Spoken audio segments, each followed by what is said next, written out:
What's good, YouTube? It's your boy Melly Man, back with another vid, back with another reaction, man. You know how we get, man. The grind don't freaking stop. We got the well-connected gang of Drake. You feel me? The well-connected gang of Drake, man. We finna hop into it, man. You know what I'm saying? Hey, man, we all be knowing, like, well, I don't know if y'all knew, but I knew for a fact, you know, Drake. I definitely feel like Drake got mob ties, bruh. I ain't gonna lie. You feel me? I feel like he got mob ties, man. No cap. Hey, man, we finna hop into this, though, wasting no time, man. Let's get it. I'm starting to think some of our favorite celebrities and artists got Look to at the Drake. top just because of pure talent. The more I look into this, the more alarm bells are going off, and I can't help but reminded of the mob bosses of the old days. You can achieve No cap. anything you Do want. they had? I just seen Lucky in there. Yes, Lucky. Not Lean Gut Lucky. You know what I'm saying? I'm talking about Lucky, the actual mob boss Lucky, bro. Al Capone. You know what I'm saying? All them dudes. Y'all just seen their faces. Hey, man, my nose kind of runny, so if y'all see me blow my nose, don't say a thing, fool. Want. Forget the Dominican. These guys, as criminal as they were, are celebrities of their day. Paparazzi's follow them with as much hunger as they did Kanye West today. Hey, good morning, Kanye. Yet, they were criminals. Yo, And Kanye not just funny as any ever. kind of criminals. They went Talking about deep shut the in F every up. sector of life in America, buying off judges, sitting comfortably with senators, and they definitely had their nose in the FBI's early days. And these were not simple street thugs, Nah. right? They had honor, class, a strict hierarchy that was respected, if not feared. Bro, But those gangsters of I was literally just talking to my pops about this, bro. Bro, these dudes were, bro. They were organized, bro, when it came to crime. You know what I'm saying? All right, y'all, I'm back. All right, so back to what I was saying. Bro, they were super organized. It wasn't like no, dang, why do I have to keep leaving, bro? Hold on, y'all. All right, it wasn't like today where, you know, we have crash outs. You know what I'm saying? Like, these niggas were the original crash outs. Like, if y'all seen Scarface, that nigga was a fucking crash out. You know what I'm saying? Like the movie Scarface, he was a crash out. Al Pacino, you know what I'm saying? The real Scarface is Al Capone. I really don't know too much about if he was a crash out or not. But the mobsters back in the day were organized. If they wanted to kill you, gang, dude, you're getting executed like without notice. You know what I'm saying?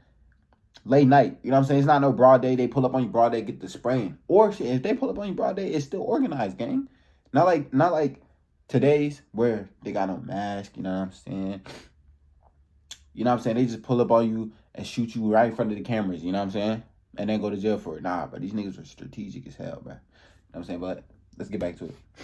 They have become something else. They're the ones parading their wealth and status in the full view of the public. Drake. They're no different than the mafia. If anything, they're probably even more powerful now. One that comes to mind is Drake. At Mint Mobile, we like to do the opposite of what big wireless Don't let all the love songs fool you, man.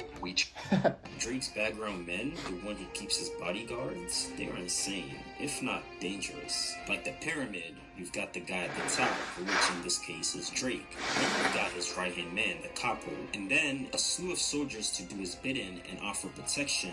And Drake's entire entourage isn't that much different from the Italian syndicate, right? What the? Racketeering, assault, armed robbery, and even human trafficking. The list goes on, and No. these guys go hard. The House of Drake. What the fuck? This ain't what you...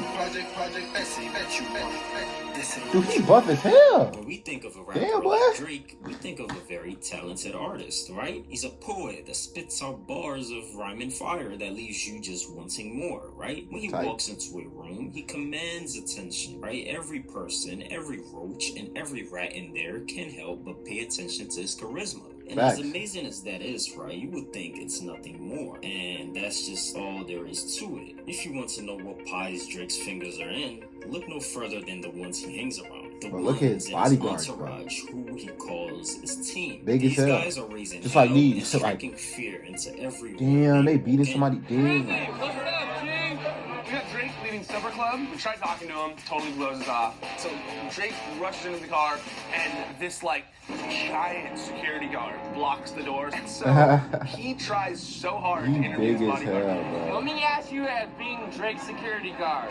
But this bodyguard will not budge. He just has the like most serious stone cold face, like where he just will not budge, won't look at our camera guy. You feel Just me? pick up people from Gold Gym or what?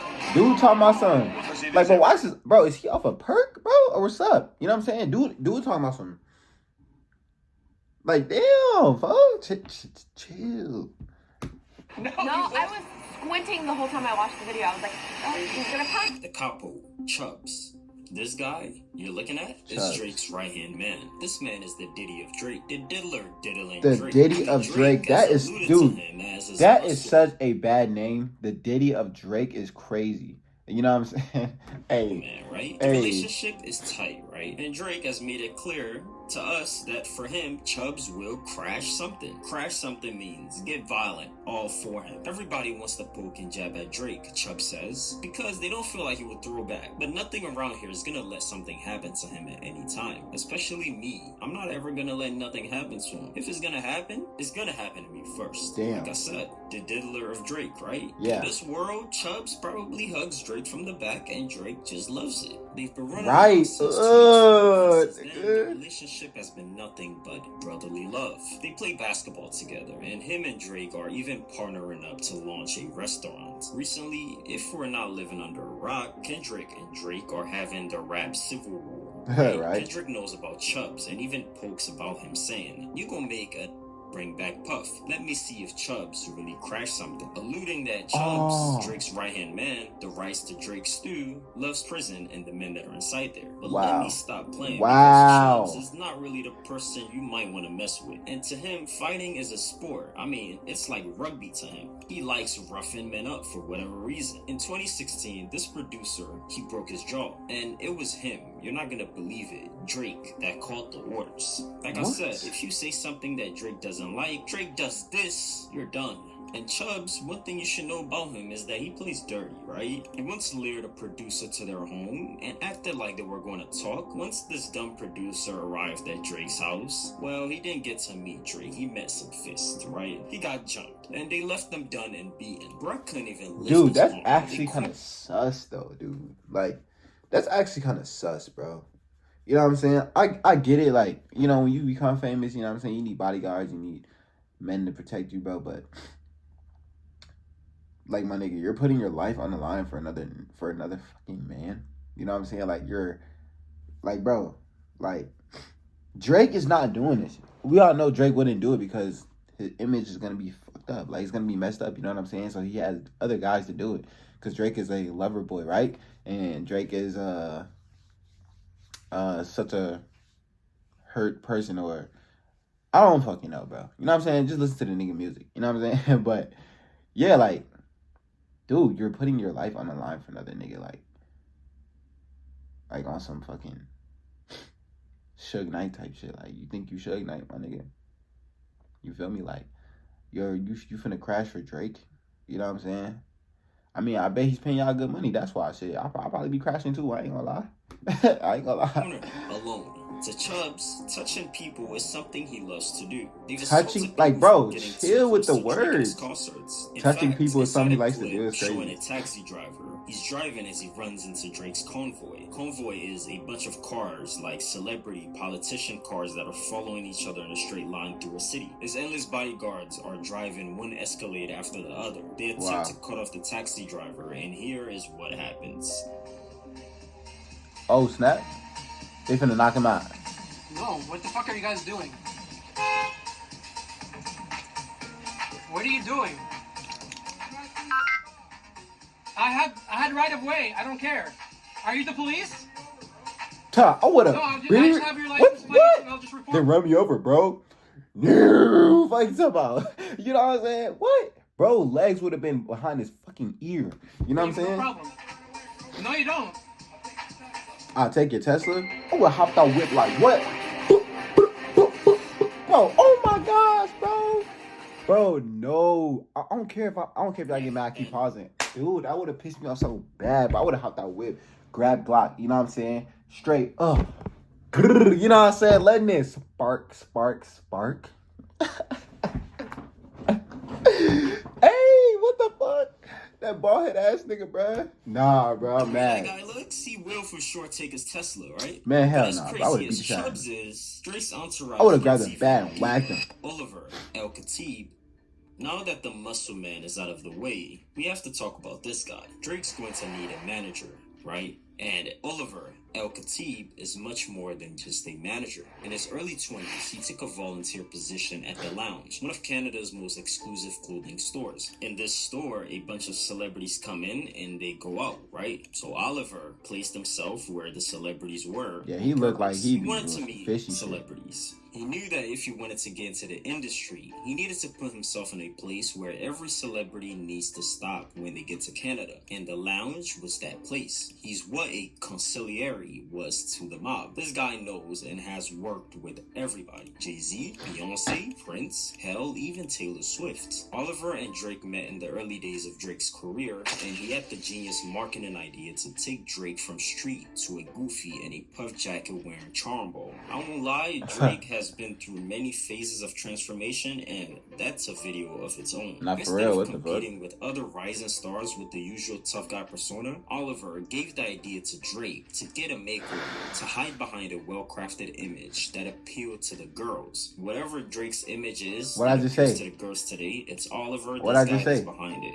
He's the middleman that Drake needs, the one who makes the deals, gets the collabs, and even organizes the photo shoots. If they want the paparazzis, he's on the phone. And if they've got business to deal with that the public doesn't need to know Grinding about, even on Oliver is taking sick. care of that. One thing about rap is image is very, very important to maintain your career. And Yeah. Oliver understands this to a level many others don't. And that's what makes him a great fit, I guess, for Drake. I wanted to be a rapper more than anything in the world. And I realized that I wasn't able to really facilitate that dream by myself.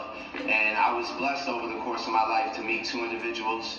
One of them is Boy Wonder, and the other one is 40. And Looking at it. Bro, Drake is too funny, bro. together we took our experiences in a city called Toronto, and we turned them into music. And I remember, me and Boy Wonder used to record in the studio, and there were like rats running around on the ground, and we spent many a night. And since Oliver That isn't nigga as is scary as the capping. rest, wait till we get to the next chapter, right? Bro, The soldiers, talk about Anthony rats. Hush Palman. Anthony And Hush as said in Palman. his name, Hush, this guy is the Hushman. He makes Wow. anybody go mute. Uh-oh. He used to go by the name Trish, which is short for treacherous. Here's what he had to say about the background of his nickname. I grew up all over the city, mainly in Scarborough though, but I was always the crazy one out of the group. People called me Treach while I was growing up. My real friends still do. I got that name from my boys because I used to do some mean shit to people. So they started calling me Tony Treacherous. Tretch for short. But for obvious reasons, I couldn't use that name in the rap game. So one day, someone called me Young Tony. I stuck with it. But on the He a street, crash out. still called me Treach. But He a what real crash exactly out. does Young Tony? Anthony Hush Palman do, right? What he does You can't is trust mystery. niggas like this, There bro. was not much on Anthony Hush Palman as I was researching, but what I do know is nobody wants to find out why he's called Hush. Besides the street cred, Hush seemingly has no other reason to be hanging out around Drake. I mean, the assumption is that he's in a ghostwriting position for Drake, but he has never really been credited with any lyrics, right? So how come he's a ghostwriter, right? And judging by the fear everyone seems to have for Anthony Hush Palman, he might be more dangerous than Chubbs. If they moving shaky, we just do the shit ourselves. But if I'm moving shaky, Chubbs will do the shit himself. Uh-oh. Cameras pointing every time I look up. That's why I gotta duck behind Chubbs' shoulder just to hit the cush up. But wait, Drake's team gets even more dangerous. Baka. Bro, and this dude be... But you see, we don't even listen to the lyrics, bro. We just listen to... Bro, we don't even listen to the lyrics, bro. They be putting this shit right in our face, bro. Like, what? That he was signed onto Drake's label, OVO Records, and Baka opens Drake's shows for him often. Here, on the screen, right here, is Baka. But this guy is just about as dirty as they get, charged with armed robbery, assault, and human trafficking. He's managed to get out of the trafficking charges, but he served time for the others. Baka, according to his lyrics, ain't no long talker, implying that he'd rather resort to violence than waste his time talking. That's crazy.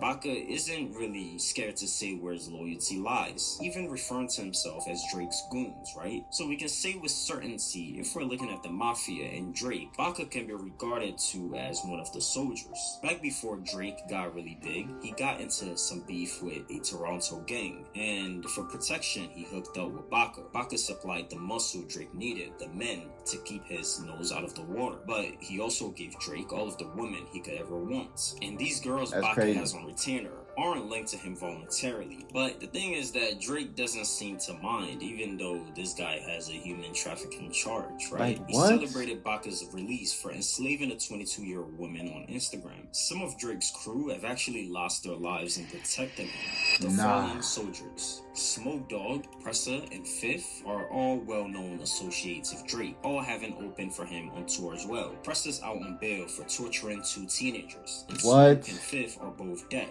Fifth almost certainly died by the hands of 2 hitmen. This was a professional job, and Smoke Dogg was one of the 3 gunmen when he dared take to the mic in front of a rival gang's known headquarters. Drake refused to help police with information regarding Fifth's death, even though his lyrics indicate that he knew something. He raps, "Police need some help. Got a case they gotta solve. We never help them." Yeah, police coming around looking for some help on a case they gotta solve. We never help them. It seems that Drake's code is live by the code, die by the code. There's nothing more shameful dying a snitch, even if you're writing out the enemy. So why even mention these guys if they're all dead or in jail? That's exactly the point, right? And before we close out this video, we have to look at Drake, the boss himself, the man himself. Drake, he's been into a lot of stuff, and a lot of stuff that are very, very one eye open tight. Yo, what's up with Drake? And this, just wait a minute, right? He's got a weird habit of pursuing young girls. I spy.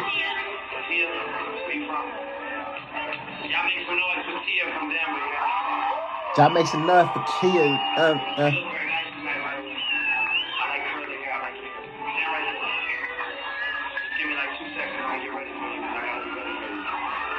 Yeah, she was like she about 17.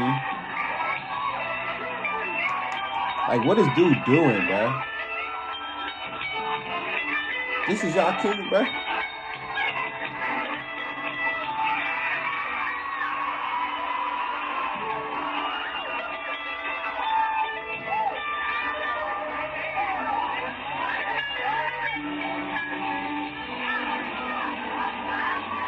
I know he feel corny as hell, bro. Yo, nah. She looks so nervous. She don't even know what the hell she want to do.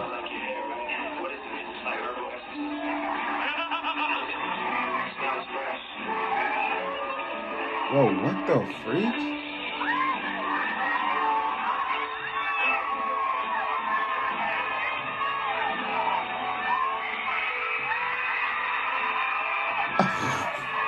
What the f am I watching?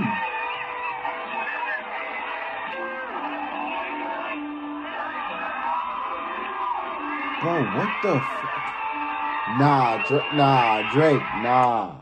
Everyone deserves the fastest, most reliable internet speeds, regardless of where they live. That nigga need to be studied, bro.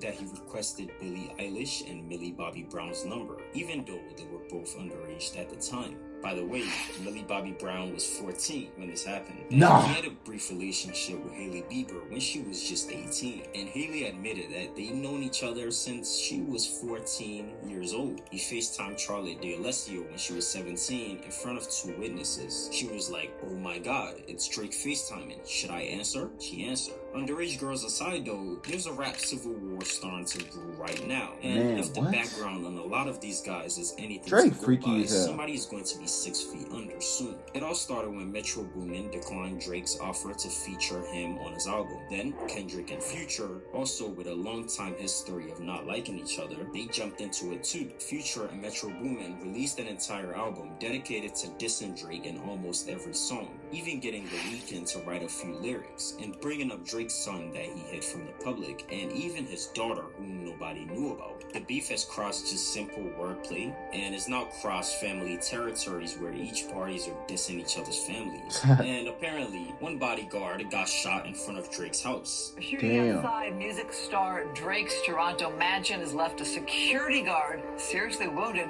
Right now, investigators are looking for the gunman. Police are using video footage obtained at the scene to investigate the 2 a.m. drive-by shooting. Security guard was shot in the 2 chest. a.m. drive-by. Yeah, but that was a hit for real. Now, Rick Ross, A$AP Rocky, Kanye West have put themselves in the beef, all trying to pay their rent. It's really a mess, but mostly a verbal one. Conclusion.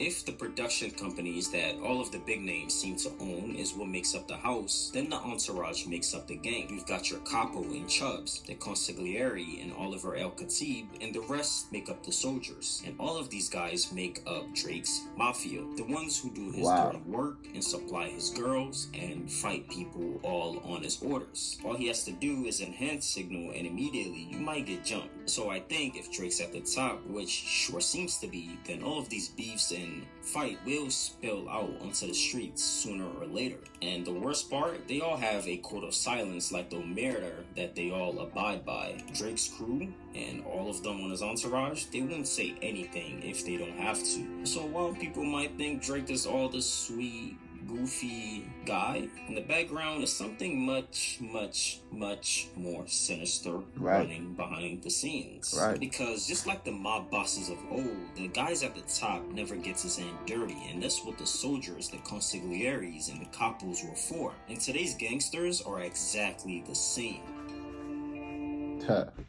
That is insane, bro. That's the end of the video, man. Hope you enjoyed that one. This is Bonetta.